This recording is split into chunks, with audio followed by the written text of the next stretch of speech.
Hello students, welcome to Apni Pathshala. In this video, we solve some very important objective questions and subjective questions of your poetry Ode on Solitude, which are very useful for your upcoming board examination. प्यारे बच्चों, आज हम इस video में जो आपका poetry है odd on solitude class 10th का उस उसके कुछ महत्वपूर्ण ऑब्जेक्टिव प्रश्नों को और उसके कुछ सब्जेक्टिव प्रश्नों को आज हम लोग देखेंगे इस वीडियो के माध्यम से, जो आगामी आपके बोर्ड के एग्ज़ाम के लिए बहुत ही महत्वपूर्ण और उपयोगी साबित होगा। तो निश्चित रूप से आप इस वीडियो को बिना स्किप किए अंत तक देखिए। Let's begin the video. First question is ode on solitude has been written by. ये जो पोएम है ओड ऑन सॉलिट्यूड वो किनके द्वारा लिखा गया है? तो ये जो पोएम लिखा गया है वो अलेक्जेंडर पोप के द्वारा लिखा गया है। तो इसका आंसर हो जाएगा A, Alexander Pope.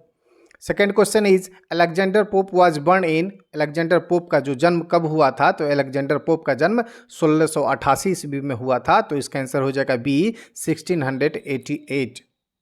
Next question is third, Alexander Pope died in.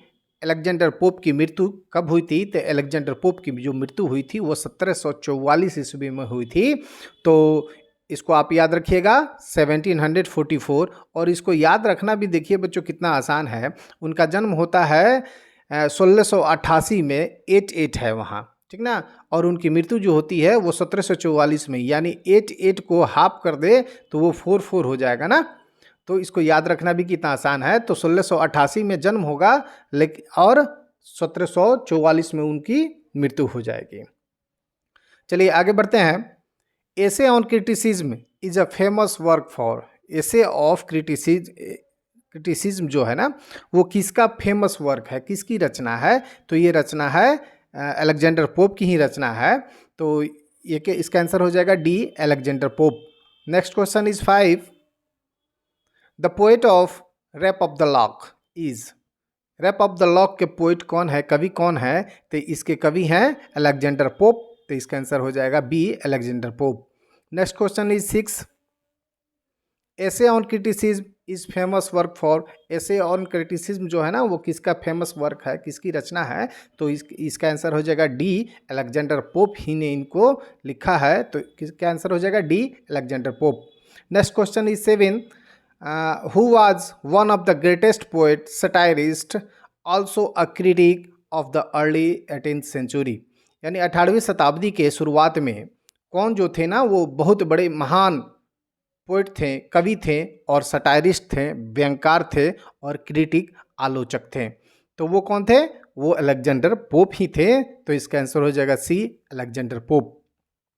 Next question is 8, in the poem ode on solitude the poet draw a beautiful picture of dash.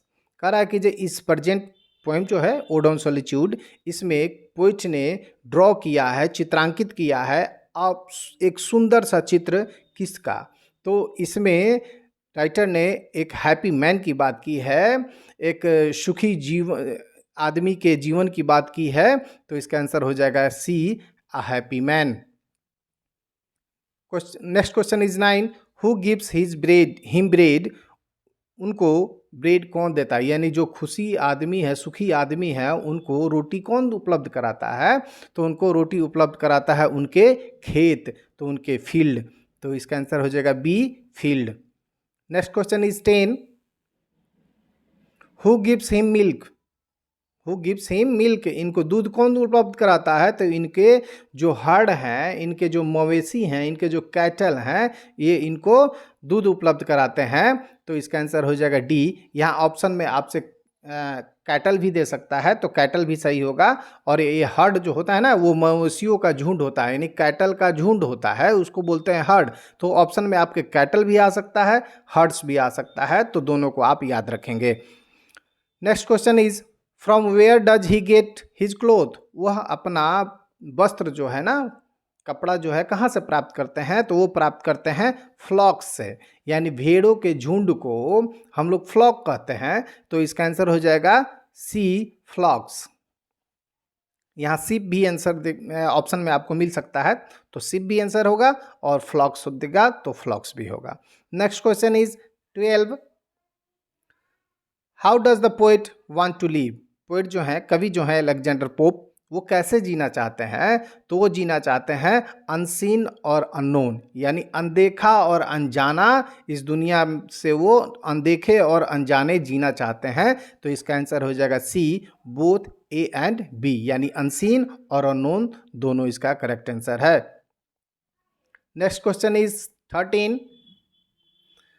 What do the trees yield to a person in summer? यानी गर्मी के दिनों में किसी व्यक्ति को tree जो है वो क्या देते हैं, पेड़ जो है क्या देते हैं? तो वो पेड़ क्या देते हैं? वो छाया देते हैं गर्मी के दिनों में। तो इसका आंसर हो जाएगा डी, शेड। शेड मतलब होता है छाया।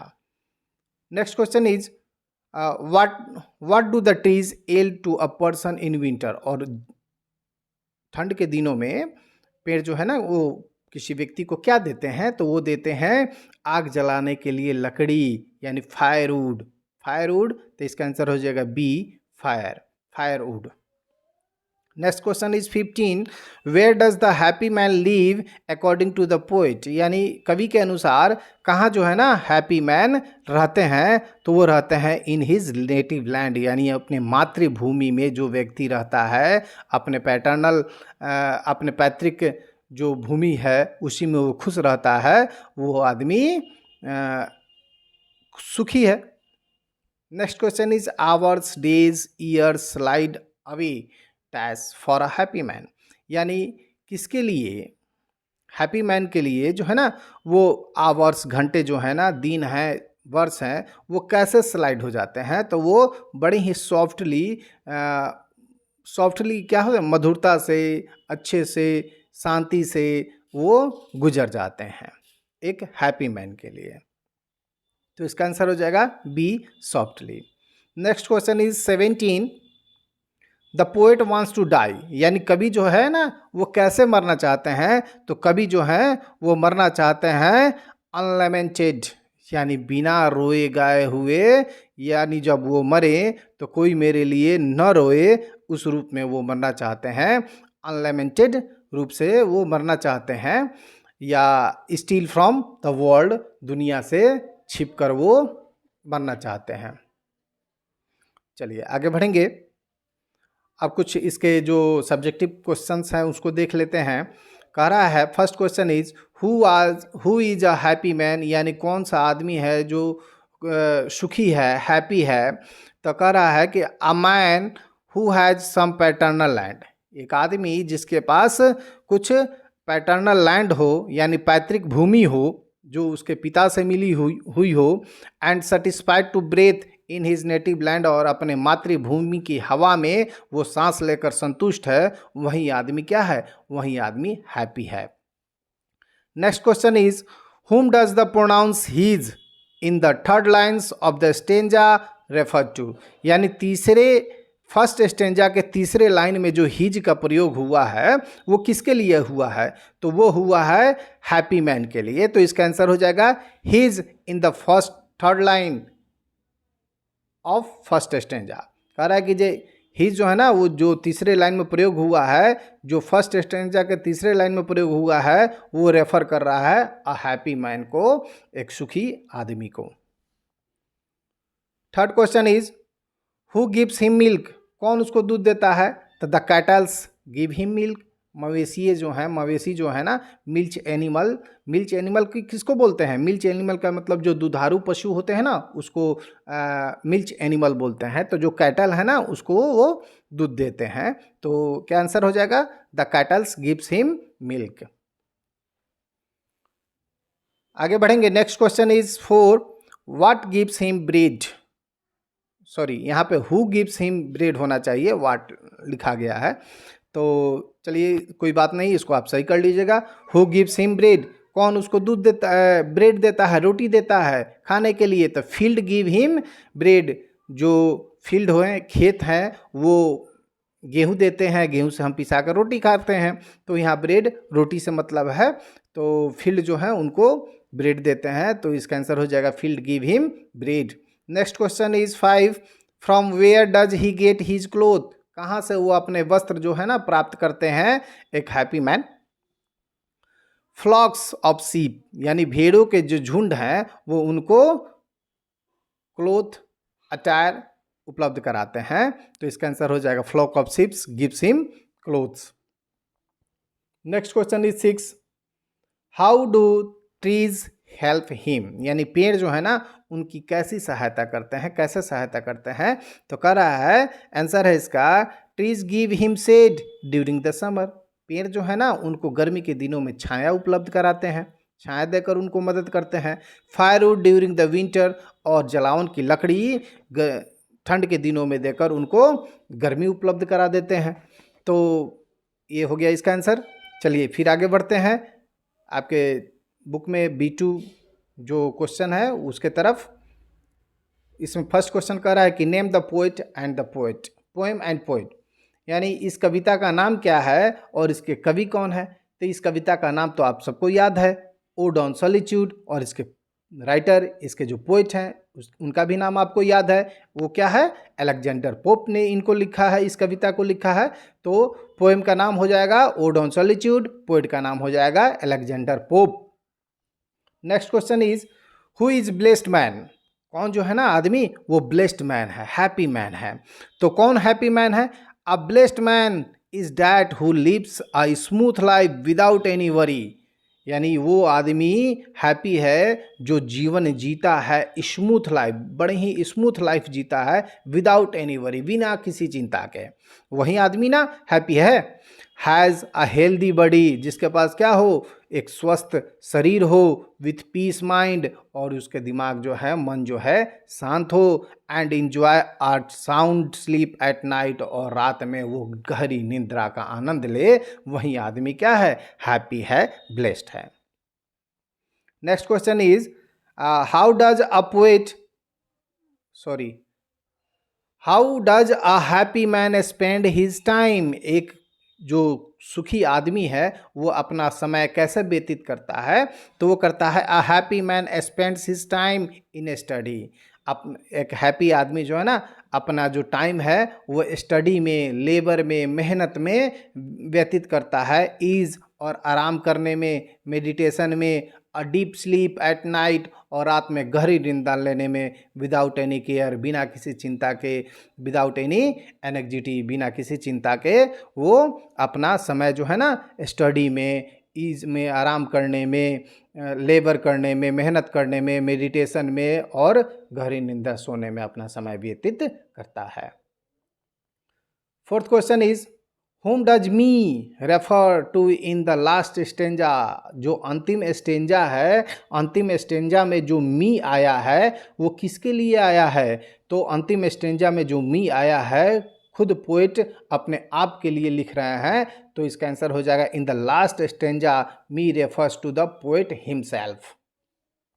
Next question is what do you mean by slide software, यानी स्लाइड सॉफ्टवेयर से आप क्या समझते हैं। तो ये एक फ्रेज है और इसका मतलब होता है बिना किसी परेशानी के आसानी से गुजर जाना, आसानी से गुजर जाना। तो स्लाइड सॉफ्टवेयर का मतलब आसानी से गुजर जाना, और इसका मीन्स हुआ पासेज अवे स्मूथली, जो आसानी से गुजर जाए। समय, टाइम की बात कर रहे हैं। हाँ, गुजर जाए का मतलब डेथ नहीं। चलिए आगे बढ़ते हैं। What does the poet wish for after death, यानी मृत्यु के बाद पोएट जो है ना उनकी इच्छा क्या है। तो उनकी इच्छा है the poet wishes unlimited and quite death, poet जो है ना वो अनलिमिटेड यानी बिना किसी विलाप के मरना चाहते हैं, क्वाइट डेथ शांत मृत्यु चाहते हैं, and he does not want to stone mark on his tomb, tomb का मतलब होता है मकबरा, और वो अपने मकबरा पे किसी प्रकार के स्टोन पत्थर जिस पे नाम कूदे हो वो नहीं चाहते हैं। यानी एकांत मरने के बाद भी वो शांति चाहते हैं, मरने के बाद वो नहीं चाहते हैं कि जो कोई आकर मुझे बार बार डिस्टर्ब करे। चलिए आगे बढ़ते हैं। Next question is how does the poet want to live, यानी राइटर जो है ना पोएट वो कैसे जीना चाहते हैं। The poet want to live unseen and unknown, poet जो है ना वो अनसीन, अनदेखा, अननोन, अनजाने के रूप में जीना चाहते हैं। Next question is how does the poet want to die, और पोएट जो है वो कैसे मरना चाहते हैं, तो वो मरना चाहते हैं the poet want to die unlamented and steal from the world, बिना बिलाप के और इस दुनिया से छुप कर मरना चाहते हैं। Next question is 9, what are the feature of a happy life, एक सुखी जीवन का क्या फीचर है, क्या गुण है। तो कहता है कि जो सुखी जीवन होता है उसके लिए कुछ फीचर का होना बहुत ज़रूरी है, कुछ गुणों का होना बहुत ज़रूरी है। वो क्या है, एक हैप्पी लाइफ के लिए आपके पास हेल्दी बॉडी होना चाहिए, एक स्वस्थ शरीर होना चाहिए, मन में शांति होना चाहिए, पीस ऑफ माइंड, मन आपका शांत होना चाहिए, सेटिस्फैक्शन, संतुष्टि होना चाहिए, यानी जो भी ईश्वर ने या जो भी आपके पैतृक रूप से आपको जो मिला है या जो भी आप कमा रहे हैं, जो भी आप कर रहे हैं उसमें आप संतुष्टि होना चाहिए, सेटिस्फैक्शन होना चाहिए, केयर फ्री, चिंता मुक्त होना चाहिए, a deep sleep at night, और रात को आपको अच्छी नींद आनी चाहिए, are the feature of a happy life. यही सारे क्या हैं, एक हैप्पी जीवन के, सुखी जीवन के गुण हैं। तो चलिए बच्चों, आज के लिए इतना ही, फिर मिलेंगे अगले वीडियो में नए चैप्टर के साथ, नए उत्साह के साथ। तब तक के लिए आपने मेरे चैनल को सब्सक्राइब नहीं किया है तो प्लीज़ चैनल को सब्सक्राइब कर ले, बेल आइकन को दबा दे। वीडियो अच्छा लगा हो तो लाइक और शेयर करना नहीं भूलेंगे। चलिए, जब तक के लिए धन्यवाद। जय हिंद, जय भारत, जय बिहार।